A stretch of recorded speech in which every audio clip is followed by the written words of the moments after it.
It's Sunday evening. Good evening, everybody. I'm Meteorologist Ryan Hoke with tonight's edition of the Hokey video blog. So happy you're here to join us. We've had some warmer temperatures today. In fact, we got up to 55 degrees in Metro Louisville. How'd that feel? It was kind of nice out there before the clouds started setting in toward evening here. And, of course, temperatures outside right now aren't too shabby either. They're in the upper 40s. Believe it or not, that 55 degrees today, that is normal for this time of year. Felt incredibly warm out there, but really that's where we should be. It's just been a harsh February and start of March with all the cold and the winter storms that we've experienced. I think these temperatures tonight aren't going to drop much below what you see here. Probably down to 40 in the city, some mid to upper 30s in the suburbs and the outlying areas. Clouds, we've been talking about them moving in. Here they are in the infrared satellite view. They're pretty much encompassing all 29 of our counties now. The rain staying off to the south for now, but that's going to be building northward as we go throughout your Monday, and eventually it does make it into Kentuckiana. Still under a flood warning, though, and that's going to be for the Ohio River down here in Jefferson County, the Metro Louisville area. I want to show you a couple of flood pictures that we've gotten in today. Our own Gordon Boyd took this one from Waterfront Park. He's working on a piece that you'll see about the flooding on Wave 3 News at 11, but you'll see that the Great Lawn, we're starting to lose square footage on that because water is taking up more and more. You'll see some of the docks as well covered over. In fact, I did a live shot a couple of Julys ago, right where you can see the water coming up to the point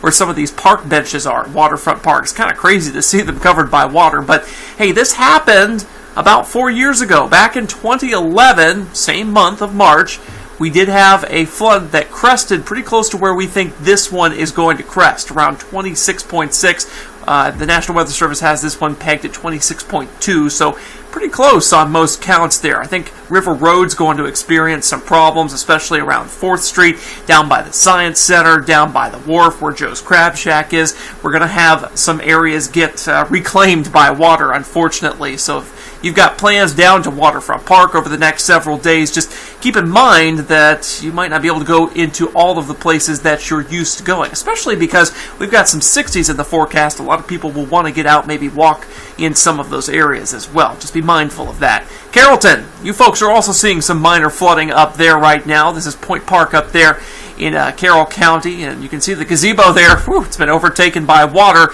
I only think this will get just a little bit worse, though, as we go throughout the next few days. Here's the current forecast from the National Weather Service on the flooding at the upper gauge of the McAlpin Locks here in Metro Louisville. Flood stage is, again, 23.0 feet. We're at 23.7 now, so we have crept into minor flood stage here in the Ohio River in Louisville, and the forecast crest on Tuesday, sometime late Tuesday, is going to be 26.2. I want to add a caveat to this. We've got some rain chances, not only on Tuesday, but really throughout the latter portion of this week, that are going to put down maybe 2 to 3, maybe even some cases 4 more inches of rainfall on top of the snow that's already melting. I mean, our aquifers are saturated to the point where we've got the streams and the creeks running out of their banks, the river starting to do that as well. Of course, the river is about the last place that will do that because all the creeks and streams flow into it, all those tributaries and things like that.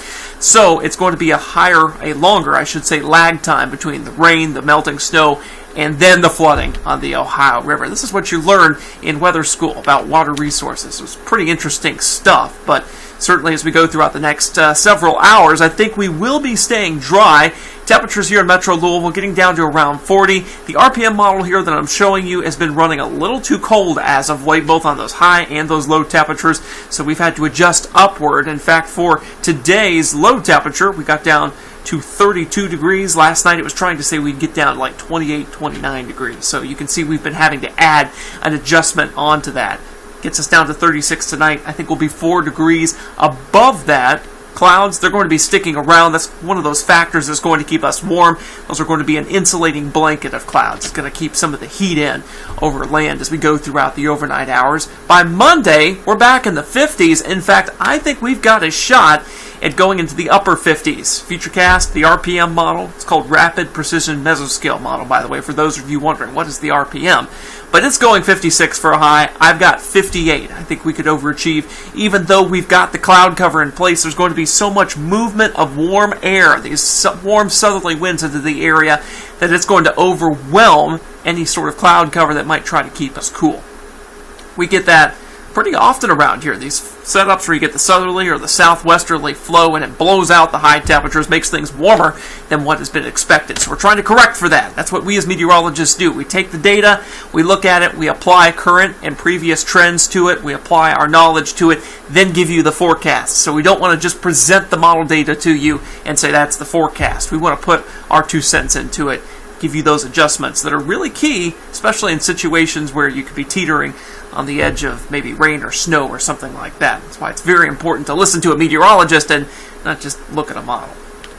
I've said my piece now. All right, let's check out Futurecast, though, as we go into your Tuesday. Now, I do agree with what it's doing here, though. The rainfall will be moving in late Monday night, probably around midnight and thereafter. I've increased rain chances on Tuesday even more. It's looking like an inch or two of rain could fall. I think the 1-inch totals could be in our southeastern counties. The 2 inches would probably be south of our counties at this point. We'll watch that, but at this point I think it's going to be a 1-inch tops thing for us and 2 inches just south of us. I mentioned the 2 inches because we'll have to see if there's some wiggle room in that as we go throughout your Tuesday. The system's been a little squirrely. We went from maybe some rain in our southeastern counties to rain for just about all of us. It's trended northward. Where have we seen that northward trend before?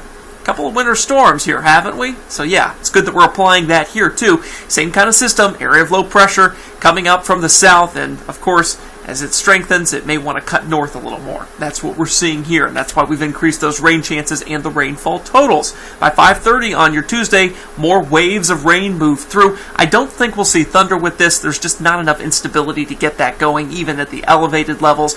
Heavy rain at times southeast of Louisville. I think we'll see kind of a moderate rainfall, though, here in the city, areas of southern Indiana. Here's what some of the models are putting out. I told you probably just less than an inch here in the city, and that's pretty much what we're seeing. The RPMs being a little more aggressive than the rest, but you'll see that pretty much 3/4 to just under an inch of rain looks pretty good. We've got some pretty decent agreement here for a system that's just a couple of days out, so that's good to see. Here's a 7-day breakdown for you. Mentioned that rain chance on Tuesday. Bumped it up to an 80% chance. By early Wednesday, we'll be clearing that out. I don't think we'll see too much sunshine on Wednesday. We'll see peaks of it, but I think the clouds are going to stick around because we're going to be kind of on a stationary frontal boundary, and these systems are going to be kind of riding along that, and as these waves move through, I think they'll produce quite a bit of cloud cover. So I've kept Wednesday cloudy. That next wave, so there's 2 main waves here that are going to produce rainfall. That next wave, Thursday through Saturday, that's the one that's going to harbor the even heavier rainfall. This one could do possibly 2 to 3 inches of rain in some spots. We'll have to see how that goes. 3 inches would be isolated. 2 inches would be more widespread across our area. The biggest day for rain would be Friday. I think it would be early Friday, though, all right? So if you've got plans late Friday, maybe early Saturday, your rain chance is much lower. I think you're a little safer there. We'll have to see how this trends, though. These types of low-pressure systems that kind of meander across the eastern United States from the Gulf, the timing can sometimes slow down because there's not a whole lot of upper-level steering winds with these. We'll have to see how that goes, but really, the GFS has been the slowest with this. The Canadian, the Euro, been a little more progressive. I'm staying with those two for now, just because I think they've handled some of the longer-term events a little better than the GFS has. Certainly, the GFS has been performing pretty well in other areas this winter, so you've got to kind of give and take with that.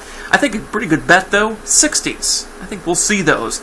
The rain's going to try to keep those temperatures down, but I think we'll see enough of, again, that warm movement of air up from the south with these systems that I think we'll at least get to 60 on probably 3 out of 4 of the days I've got out of the 60s here. Thursday, that one might be iffy, but we'll have to see how that goes. And then there's also some iffiness as we go toward the end of next weekend. What happens when the system exits? The GFS is trying to give us a few snowflakes because it lingers around, pulls down some marginally cold air, just enough to give us some very, very, very light snow.